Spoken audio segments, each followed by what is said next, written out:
וזו גם לא אותה ישראל. বেঁচে নেই ইসরায়েলি প্রধানমন্ত্রী বেনিয়ামিন নেতানিয়াহু। এবার এই কথাটি আরো শক্তিশালী হয়ে বাতাসে ভাসতে শুরু করেছে। সম্প্রতি নেতানিয়াহু যে বক্তব্য দিয়েছেন তা সেই গুঞ্জনকে আরো জোরালো করেছে। ইরানের সংবাদ মাধ্যম তাসনিম নিউজ এজেন্সি জানিয়েছে, সম্প্রতি নেতানিয়াহুর একটি ভিডিও প্রকাশ করা হয়েছে যেখানে তাকে বক্তব্য দিতে দেখা যায়, কিন্তু ভিডিওটি ঘিরেই শুরু হয়েছে বিতর্ক। অনেক পর্যবেক্ষকের দাবি নেতানিয়াহুর ভিডিওটি স্বাভাবিক নয় এবং এতে থাকতে পারে কৃত্রিম বুদ্ধিমত্তার ছাপ। ফলে প্রশ্ন উঠেছে, নেতানিয়াহু কি সত্যিই জীবিত নাকি পর্দার আড়ালে লুকিয়ে আছে ভিন্ন কোনো বাস্তবতা।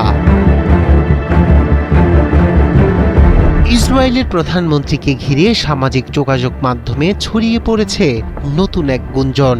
জাতির উদ্দেশ্যে দেয়া একটি ভিডিও প্রকাশের পর দাবি ওঠে ভিডিওটি নাকি কৃত্রিম বুদ্ধিমত্তা দিয়ে তৈরি।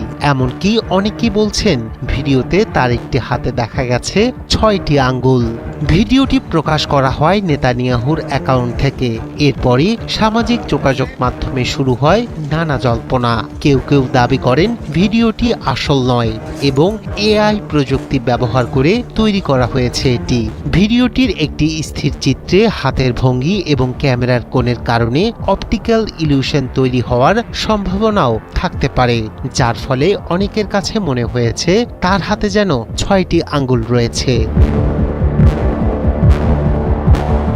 এদিকে একই সময়ে সামাজিক যোগাযোগ মাধ্যমে আরো একটি গুজব ছড়িয়ে পড়ে, ইসরায়েলের প্রধানমন্ত্রী নাকি মারা গেছেন। এমন দাবি করে একটি পোস্ট ভাইরাল হয় প্ল্যাটফর্ম এক্সে।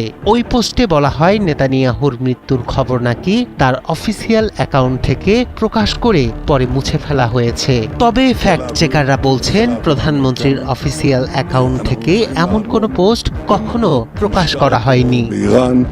וגם מול גורמי הטרור בלבנון। এই গুজবের মাঝেই নতুন করে আলোচনায় আসে মার্কিন অর্থমন্ত্রী স্কট বেসেন্ট। এক সংবাদ সম্মেলনের সময় তাকে হঠাৎ করে ডেকে নেওয়া হয়। পরে ফিরে এসে তাকে কিছুটা অস্বাভাবিক দেখাচ্ছিল বলে সামাজিক যোগাযোগ মাধ্যমে দাবি করেন কয়েকজন ব্যবহারকারী। এই ঘটনাকে কেন্দ্র করে অনেকে মনে করছেন নেতানিয়াহুকে ঘিরে হয়তো কোনো বড় খবর আসতে পারে।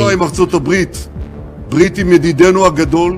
বিশ্লেষকদের মতে মধ্যপ্রাচ্যে চলমান উত্তেজনার সময় সামাজিক যোগাযোগ মাধ্যমে এ ধরনের গুজব দ্রুত ছড়িয়ে পড়া এখন নতুন বাস্তবতা।